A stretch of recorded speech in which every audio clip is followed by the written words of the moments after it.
एक छोटे से शहर में लाला अपनी पत्नी रेखा के साथ रहता था। लाला एक ढाबे पर खाना बनाने का काम किया करता था।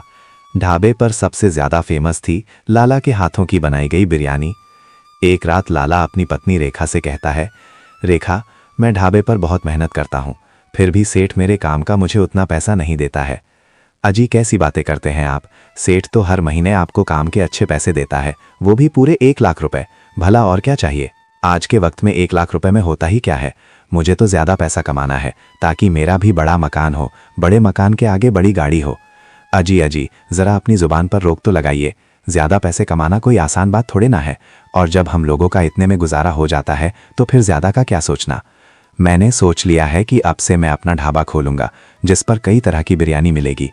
लाला अगले ही दिन सेठ के पास जाता है और उससे कहता है, सेठ, अब से मैं आपके पास काम नहीं करूंगा। अरे लाला, ये क्या बोल रहा है? तुझे तो पता ही है कि मेरे ढाबे पर सबसे ज्यादा लोग तेरे हाथ की बनी बिरयानी ही खाने आते हैं, और वैसे भी मैं तुझे इतने पैसे देता हूं कि कोई और ढाबा वाला तुझे महीने के 10,000 तो क्या 10,000 भी नहीं देगा। 10,000 से मेरा क्या होगा? मुझे भी ज्यादा पैसे कमाना है, इसीलिए अब से मैं अपना ढाबा खोलूंगा और सेठ की जिंदगी जीऊंगा। ऐसे बोलकर लाला मीनालाल के ढाबे के ही ठीक सामने अपना बिरयानी ढाबा खोल लेता है। जैसे ही लाला का बिरयानी ढाबा खुलता है, उसके ढाबे पर लोगों की भीड़ जमा हो जाती है। यहाँ तक कि सेठ मीनालाल के ढाबे पर बिरयानी खाने वाले लोग भी लाला के ढाबे पर बिरयानी खाने आ जाते हैं। कुछ ही दिनों में लाला का बिरयानी ढाबा बहुत बढ़िया चलने लगता है। एक रोज लाला के ढाबे पर बिरयानी खा रहे प्रभात जी लाला से कहते हैं, भाई लाला, क्या खूब बिरयानी बनाते हो कि पेट तो भर जाता है पर मन नहीं भरता। तभी बिरयानी खा रहे गुप्ता जी बोलते हैं, सच में लाला के हाथों में तो जादू है। वेज बिरयानी भी इतनी फर्स्ट क्लास बनाई है कि इसकी जितनी तारीफ करें उतनी कम है। तभी सुशांत कहता है, भाई लाला, आपने तो मुंबई शहर में मिलने वाली बिरयानी को भी फेल कर दिया है। मैं कल ही मुंबई से आया हूं और वहां तो 5-6 हजार रुपए में इतनी सारी बिरयानी खाने को मिल जाती है कि पेट पूरा खचाखच भर जाए। उसी रात लाला अपना ढाबा बंद करके अपने घर जाता है और अपनी पत्नी रेखा से कहता है, मुंबई शहर में जरा सी बिरयानी के 5 लाख रुपए, जबकि मेरी बनाई बिरयानी मुंबई की बिरयानी से कहीं ज्यादा बढ़िया होती है। ये सब क्या बके जा रहे हो जी? वैसे भी मनीलाल के सामने ढाबा खोलने से आपको बहुत मुनाफा हो रहा है, और बेचारे मनीलाल का तो नुकसान। वैसे भी ज्यादा लालच करना ठीक नहीं है जी। उस मनीलाल के साथ तो ऐसा ही होना चाहिए। बातें ऐसी करता था जैसे 15,000 देकर उसने मुझे खरीद ही लिया हो। मनीलाल से ज्यादा पैसा कोई और ढाबे वाला को देता भी नहीं। खैर, जो भी हो, अब हमारा ढाबा अच्छा चल रहा है, इसीलिए लालच करने की ना सोचें। 10 रुपए प्लेट में भी हमारा अच्छा मुनाफा ही हो रहा है। लाला रेखा की बात को नजरअंदाज करते हुए अगले ही दिन अपने ढाबे की बिरयानी के दाम बढ़ा देता है। 100 रुपए प्लेट ना सही, मगर मैं अपनी बनाई बिरयानी के रेट 10 रुपए से 100 रुपए तो कर ही सकता हूँ। वैसे भी इस पूरे शहर में मेरी बनाई बिरयानी के खूब चर्चे हैं। जैसे लोग लाला के ढाबे पर बिरयानी खाने आते और वो देखते कि बिरयानी का दाम 10 रुपए से सीधे 100 रुपए हो गया है, तो उनमें से कई लोग बिरयानी के रेट देखकर मनीलाल के ढाबे पर चले जाते हैं। ये क्या, मेरे ढाबे पर आए हुए लोग उस सेठ मनीलाल के ढाबे पर कैसे जा सकते हैं? मुझे और कोई तरकीब लगानी होगी जिससे मैं 1 रुपए में ही कम लागत वाली बिरयानी लोगों को खिलाऊं और जिससे मेरे पैसे भी बचें। लाला अगले ही दिन मटन की दुकान से बासी मटन खरीदता है और अपने अपने ढाबे पर जाकर खुद से कहता है, ताज़ा मटन तो बहुत महंगा था, इसलिए मैं थोड़े ताज़े मटन में ये बासी मटन मिला देता हूँ। वैसे भी तेज मसालों में बासी मटन का स्वाद दब ही जाएगा और किसी को कुछ पता भी नहीं चलेगा। फिर लाला बासी मटन से बिरयानी तैयार करता और लोगों को खिलाता। ऐसा करके लाला को बहुत ही मुनाफा होने लगा। लाला हंसते हुए खुद से बोलता है, इन लोगों को तो जरा भी भनक नहीं हुई कि मैं बासी मटन से बिरयानी बना रहा हूँ। लाला ऐसे खुद से बोल ही रहा था कि तभी उसकी नज़र सामने दाना चुग रहे कौवों की ओर पड़ती है। हमारे शहर में कौवे कुछ ज्यादा ही हो गए हैं, क्यों ना मैं अपनी बिरयानी में इन कौवों की मीट डाल दूं? इससे मुझे फ्री का मांस मिल जाएगा।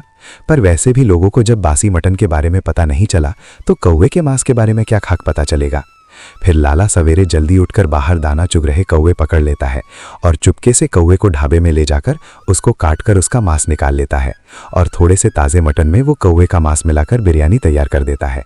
जैसे ही कुछ लोग आकर लाला के ढाबे की बिरयानी खाते हैं, बिरयानी खा रहे प्रभात लाला से कहते हैं, लाला, ये क्या बना दिया आज? इसका स्वाद तो बड़ा ही अजीब सा लग रहा है।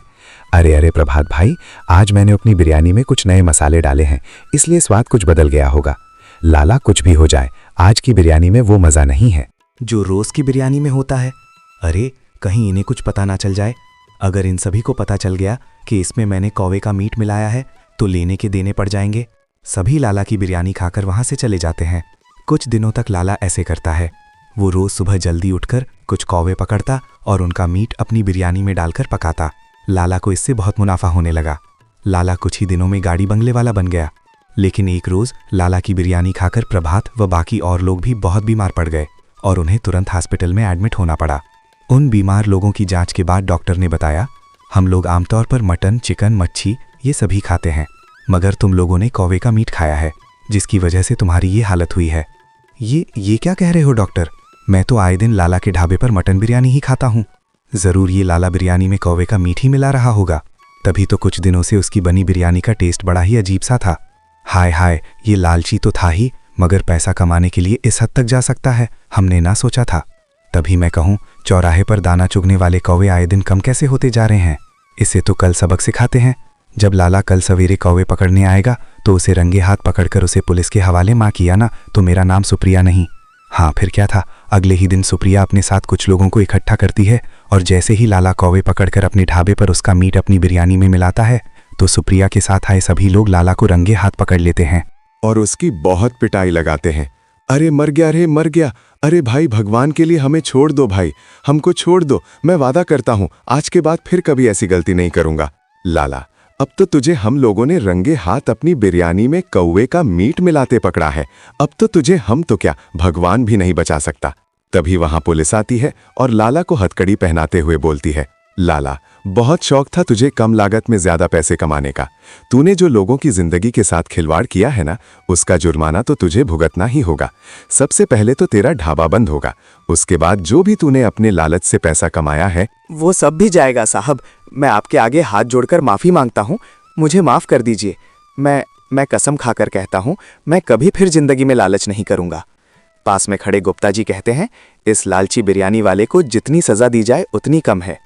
पुलिस लालची बिरयानी वाले को जेल में बंद कर देती है और उसके ढाबे पर हमेशा के लिए ताला लगा देती है।